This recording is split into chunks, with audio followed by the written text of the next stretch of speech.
Cases Delhi में बढ़ जाएगा तो भारतीय जनता पार्टी धरना, प्रदर्शन, आंदोलन, मोर्चा बंदी करने के लिए भी सबसे आगे आ जाएगी। तो चित भी मेरी, पट भी मेरी, ये दोनों बात नहीं हो सकती। यहाँ पर यूपी के, बिहार के, हरियाणा के लोग रहते हैं, लेकिन मैं पूरी जिम्मेदारी से कह रहा हूँ, एक दिल्ली का आदमी जिसके पास दिल्ली का आईडी है, वो उत्तर प्रदेश का रहने वाला है, यूपी का, बिहार का रहने वाला, उसका इलाज आप गौतम बुद्ध नगर में करा के दिखा दीजिए जिसके पास दिल्ली की आईडी है। हरियाणा का जो व्यक्ति दिल्ली में रहता है, उसका इलाज आप गुड़गांव में करा के दिखा दीजिए, नहीं करा सकते। पहली बात तो मुझे ये नहीं समझ में आ रहा है कि कल से ये अपने आप से भारतीय जनता पार्टी के लोगों को सपना कहां से आया, ये कल्पना में कहां उन्होंने मान लिया कि हम एम्स अस्पताल में किसी भी मरीज के इलाज से वंचित कर रहे हैं। एसेंशियल सर्विसेज पासेस, कोई भी इमरजेंसी सेवा जो है वो यथावत जारी रहेगी, ये साफ तौर पे मुख्यमंत्री ने भी कहा।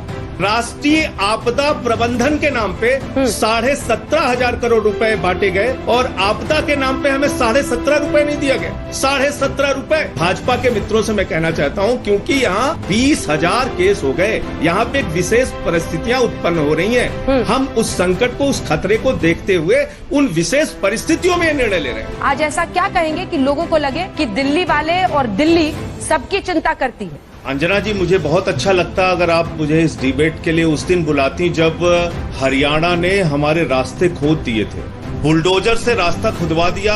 अनिल विज जी ने, वहाँ के गृह मंत्री, उन्होंने कहा कि दिल्ली से कोरोना आ रहा है, हम हरियाणा में प्रवेश रोकते हैं। डॉक्टर्स तक की, कोरोना योद्धा जिनको प्रधानमंत्री जी कहते हैं, उनकी तक की एंट्री रोक दी। मुझे अच्छा लगता है जब आप ये डिबेट पहले करती, जब गाजियाबाद में मुख्यमंत्री जी ने, योगी जी ने कहा कि हम दिल्ली से कोरोना फैल रहा है, दिल्ली वालों को प्रवेश नहीं होने दें। दिल्ली के मुख्यमंत्री को क्या दिल्ली के लोगों की चिंता करने की आवश्यकता नहीं है? उनको दिल्ली के लोगों की चिंता करने का हक नहीं है? दिल्ली में आज कोरोना के केसेस सबसे ज्यादा हैं, 20,000 केसेस हो गए हैं, और उसके बावजूद अगर हम इसको कंट्रोल पाने में सफल हुए हैं केजरीवाल जी, तो उसकी सबसे बड़ी वजह यह है कि आज दिल्ली के अंदर दिल्ली की सरकार ने लगातार बेड्स की, वेंटिलेटर की, ऑक्सीजन की उपलब्धता अस्पतालों में बेहतर करने का काम किया, और इसी के कारण केसेस ज्यादा होने के बावजूद हमारे डेथ रेट कम है। यानी ये हमने सफलता इसलिए पाई है कि केजरीवाल जी चिकित्सा सुविधाओं को लेके पूरी तरह से चौकन्ने। दिल्ली में 9,500 बेड का इंतजाम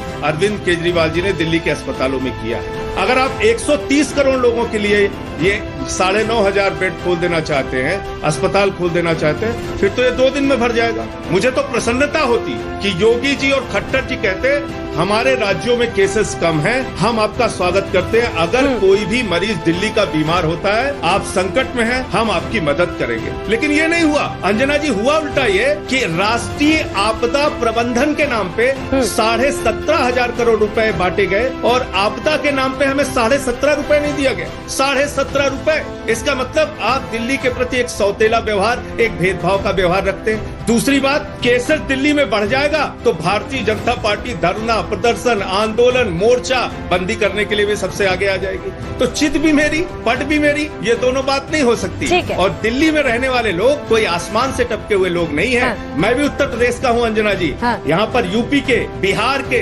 हरियाणा के लोग रहते हैं, लेकिन मैं पूरी जिम्मेदारी से कह रहा हूँ, एक दिल्ली का आदमी जिसके पास दिल्ली का आईडी है, वो उत्तर प्रदेश का रहने वाला है, यूपी का, बिहार का रहने वाला, उसका इलाज आप गौतम बुद्ध नगर में करा के दिखा दीजिए जिसके पास दिल्ली की आईडी है, गाजियाबाद में करा के दिखा दीजिए। हरियाणा का जो व्यक्ति दिल्ली में रहता है, उसका इलाज आप गुड़गांव में करा के दिखा दीजिए, नहीं करा सकते। तो ये वक्त तो इस बात का था अंजना जी, केंद्र सरकार हमारी मदद करेगी, न केंद्र मदद करेगी, न हरियाणा मदद करेगी, न उत्तर प्रदेश मदद करेगा, न आपदा प्रबंधन के नाम पे हमें कोई मदद मिलेगी। हाँ, बॉर्डर के नाम पे जरूर राजनीति करने के लिए सबसे आगे आ जाएंगे जिन लोगों ने रास्ते खुदवाए, बॉर्डर बंद किए। जवाब लेते हैं। कोई भारतीय जनता पार्टी का नेता आलोचना करने नहीं आया। प्रबंधन की एक जिम्मेदारी होती है और एक मुख्यमंत्री की जिम्मेदारी होती है, किसी राज्य को अगर वो चला रहे हैं, बेहतर चिकित्सा सुविधा देना चाहते हैं, तो वहाँ उस राज्य में रहने वाले लोगों का ध्यान रखें। तो ठीक है, जवाब लेते हैं राजीव प्रताप रूडी जी। यूपी, बिहार, हरियाणा, अन्य राज्यों के लोग जो दिल्ली में रहते हैं, उनके लिए है ये। ठीक है, वो सीधे कह रहे हैं कि कहीं ब्लैकमेल करने के लिए तो ये सब नहीं कर रहे हैं आप केंद्र सरकार। मैंने एक शब्द भी सबक सिखाने की बात नहीं कही।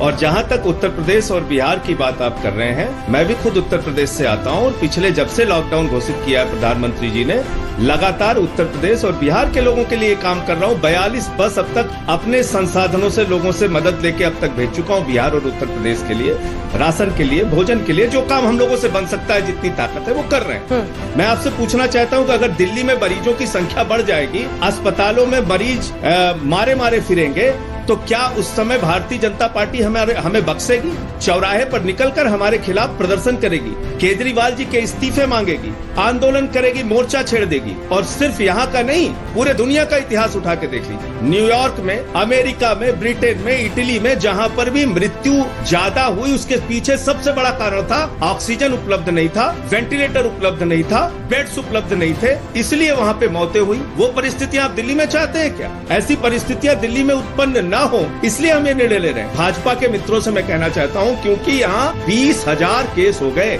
यहाँ पे एक विशेष परिस्थितियां उत्पन्न हो रही हैं। हम उस संकट को, उस खतरे को देखते हुए उन विशेष परिस्थितियों में निर्णय ले रहे हैं। और ये मैं समझता हूँ कि हर एक मुख्यमंत्री का, हर एक जिम्मेदार नेता का फर्ज है, जिम्मेदारी है, जिसको केजरीवाल जी अदा करें।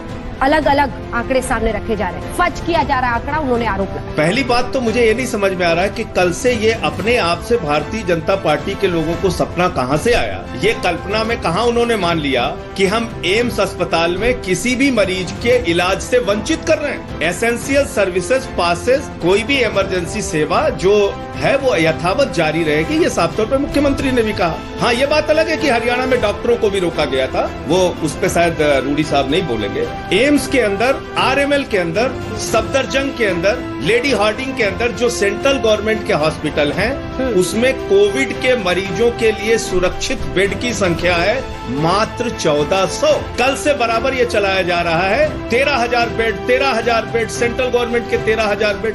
भाई, हम अन्य बीमारी की बात ही नहीं कर रहे हैं। ये कोविड के संक्रमण से लड़ने का वक्त है। हम उस संक्रमण से लड़ने की और उससे कैसे निपटेंगे, इसकी बात हम कर रहे हैं।